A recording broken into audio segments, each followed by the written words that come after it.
I was carrying a champagne bottle when I overheard the man my daughter was about to marry say he'd rather chew glass than kiss her, and somehow that wasn't even the worst thing he said. I froze outside the groom's lounge, my hand still on the doorknob, as laughter erupted inside the room. "Come on," one of his friends joked.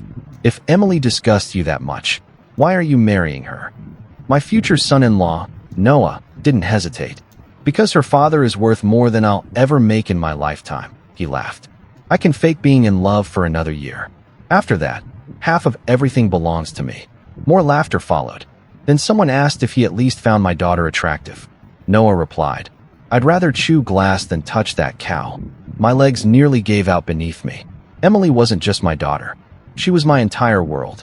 After losing my wife to cancer 12 years earlier, she'd become the reason I got out of bed every morning.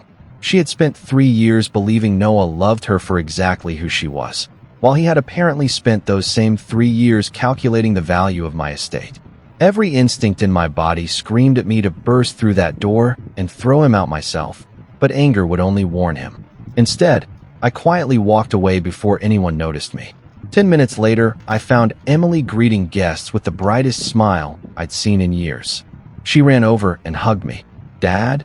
she whispered excitedly. "Today feels perfect." I kissed her forehead and forced myself to smile back. "It's going to be unforgettable." During dinner, I watched Noah perform like an award-winning actor.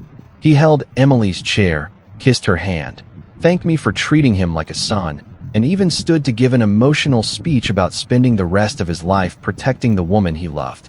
The room applauded. Emily cried happy tears. I almost believed him myself. Then I remembered the word cow. After dessert, I quietly slipped away and asked the country club's security manager for a favor. We had donated enough money over the years that he didn't hesitate. 20 minutes later, we were sitting in the surveillance office reviewing hallway footage. There wasn't a camera inside the groom's lounge, but there was a security microphone mounted above the hallway entrance. When he played the recording, every word came through perfectly. Every insult, every joke, every plan to marry my daughter for my money. I asked for a certified copy before leaving. On the drive home, I called my attorney instead of my daughter. She listened to the recording without interrupting. When it ended, she surprised me by saying, "Don't cancel the wedding." I nearly slammed on the brakes. "What? If you expose him now, he'll apologize, blame his friends, and your daughter may forgive him." Men like Noah don't stop lying because they're caught. They stop lying when they believe they've already won. I didn't sleep that night. The next morning, while Emily excitedly texted me photos of wedding venues, I quietly transferred nearly every asset I owned into an irrevocable charitable foundation my late wife and I had created years earlier. On paper, my fortune practically disappeared overnight. Then I did something that shocked even my attorney. I invited Noah to lunch and told him I wanted to discuss my will. His eyes lit up exactly the way I'd expected. As we shook hands, he smiled confidently, believing he was finally becoming part of my family. He had absolutely no idea he had just stepped into the first part of a trap that would destroy everything he thought he was about to inherit. Noah arrived at the restaurant wearing the same charming smile that had fooled my daughter for 3 years, but this time I knew exactly what was hiding behind it. The moment he sat down, he thanked me for lunch, asked about the wedding, and casually mentioned how excited he was to officially become part of the family. I smiled and slid a sealed envelope across the table. "Before the wedding," I said, "there's something you should know." His fingers practically trembled as he opened it, clearly expecting details about my inheritance. Instead, he found a letter explaining that every business, investment, property, and dollar I owned had been transferred into the Margaret Hope Foundation, a charity named after my late wife. Upon my death, not a single cent would go directly to any family member.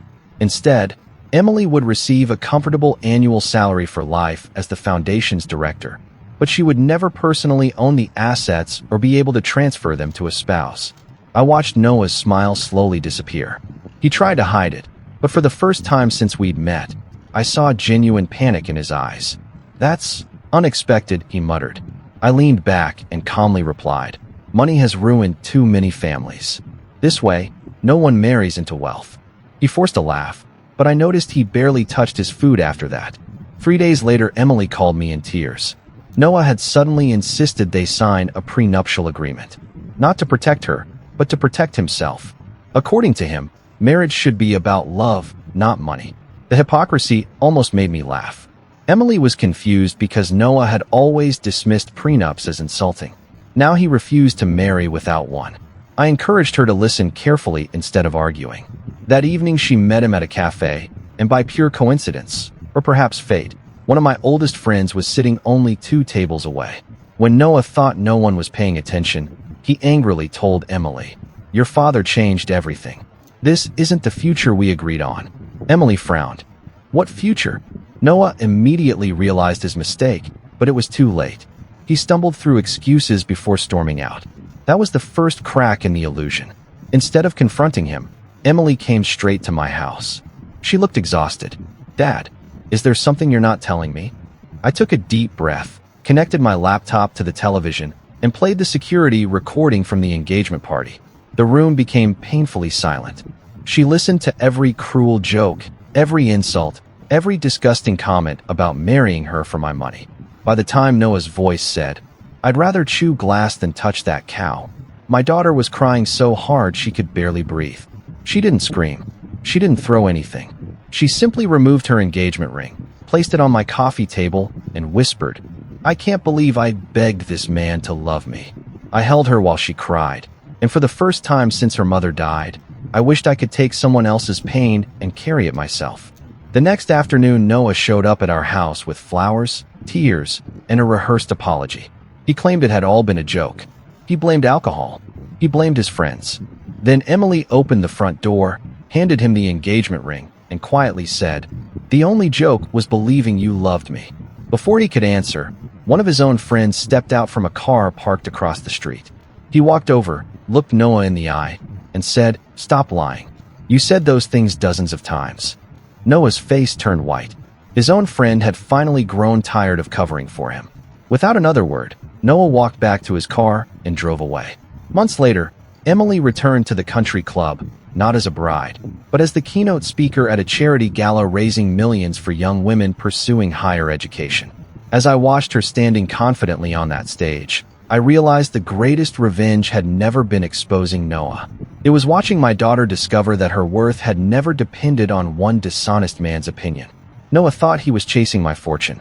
In the end, he lost the only treasure he would never deserve, a woman who loved him before she knew what he truly was.